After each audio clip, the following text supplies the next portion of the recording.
Hi everybody, I'm Barbara Santola. I'm the Health and Wellness Director here at the West Essex YMCA, and I've been privileged to come here today and read a wonderful book to all of you. The name of the book is Milo and the Magical Stone, and it's by Marcus Pfister. So it's one of my favorite. I hope you enjoy it too. Hope you can see Milo and his beautiful magic stone. So let's take a look and see what happens inside the book.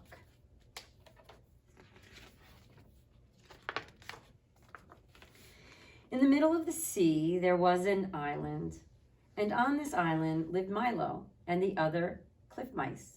They loved their island. It provided them with food and shelter and protection from the rough storms that pounded waves against the cliffs. Can you see?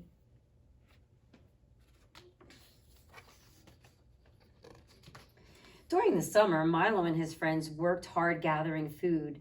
Sometimes they would take a break from their work and skip flat stones out over the sea.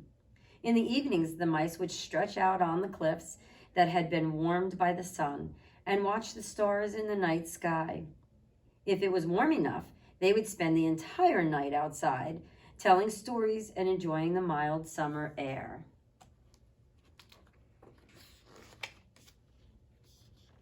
But when the first winter storms arrived, the mice would spend most of the time huddled in their dark, damp caves, dreaming of light and warmth.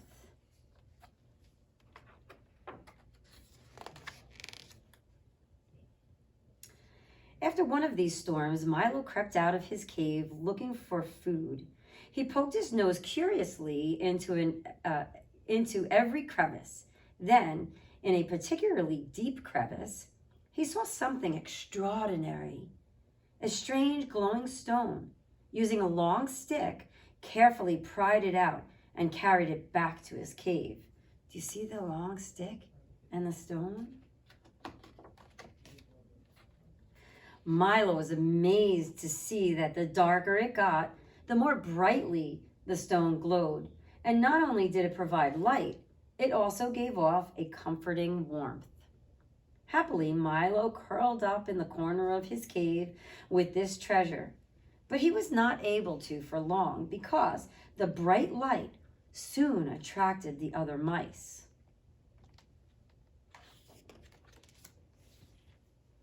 Everyone wanted a stone of his own, and they asked Milo to show them where he had found it. But just as they were about to set off, Wise Balthazar stood up and spoke. "Don't forget," he said, "the stones belong to the island, and if you take something from the island, you must give something in return." Now, this is a special book because it has two different endings. So we can choose the sad ending, or we can choose the happy ending. Which would you like today? Should we choose the sad ending first and then go back to the happy ending? Let's see what happens in that sad ending. Only Milo heeded Balthazar's warning. He immediately began thinking about what gift could he give back to the island.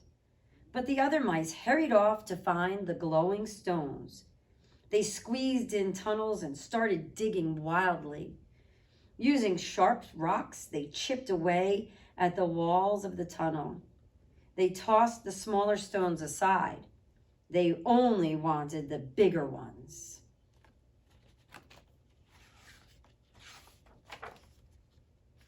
Then the mice dragged the glowing stones into the caves. They grew greedily and jealous. And they spent so much time worrying about who had the most stones that they couldn't even enjoy the comfort that the stones brought to them. Milo watched his friends sadly. He worried about what Balthazar had said and wondered what would happen. He sighed. There was nothing he could do but get back to work on the gift that he had thought to give back to the island. Soon the mice decided that they needed more of those magical stones. They crept back into the tunnels and dug day and night. pulling all the magical stones around the cave until the whole island glowed. They boasted about their stones, and they argued about whose was bigger and better and who had the best and brightest stone. The mice were consumed with greed, and as they dug deeper and deeper, the walls of the mountain got thinner and thinner. Before long, the mountain was hollowed out completely. Then suddenly, with a thunderous roar, the mountain collapsed. Giant boulders fell, burying the tunnel into a heap of rubble. Waves pounded against the shore, flooding most of the island. Look, it's all gone. Only one cave was left inside. Milo and Balthazar crouched trembling in the corner. "The stone could have brought such happiness," said Balthazar quietly. As he spoke, Milo went back to work, carving the stone to give back to the island in thanks for his magical gift. His stone has a beautiful sun on it. So that was the sad ending. Would you guys like to hear the happy ending? Let's see what happens if they chose that. "Balthazar is right," said Milo. But what could Milo give to the island? He thought about it for many, many days, until at last he had an idea. He went down to the shore, where the sea washed up all kinds of stones, and looked for one that was about the same size as the stone he had taken. He sat down and started chipping away at the stone. Curious, the other mice gathered around. Milo worked for hours until he had carved a beautiful sun into the stone. Then Milo led his friends to the hidden crevice in the mountain and put his carved stone in the place where he took and found the glowing stone. The other mice began digging. Directly below the crevice, they found a tunnel that ran deep into the mountain. The further into the mountain they went, the more glowing stones they found. Each mouse took one and carefully carried it home. Then, like Milo, they found ordinary stones along the shore and started to decorate them. Some mice carved and etched or drew on their stones. Others wrapped them and decorated them with flowers and leaves of roots.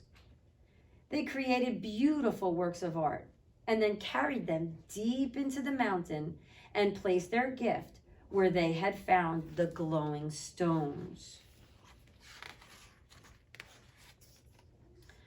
From then on, the wild winters, the weather didn't bother them. They all snuggled happily in their bright, warm caves.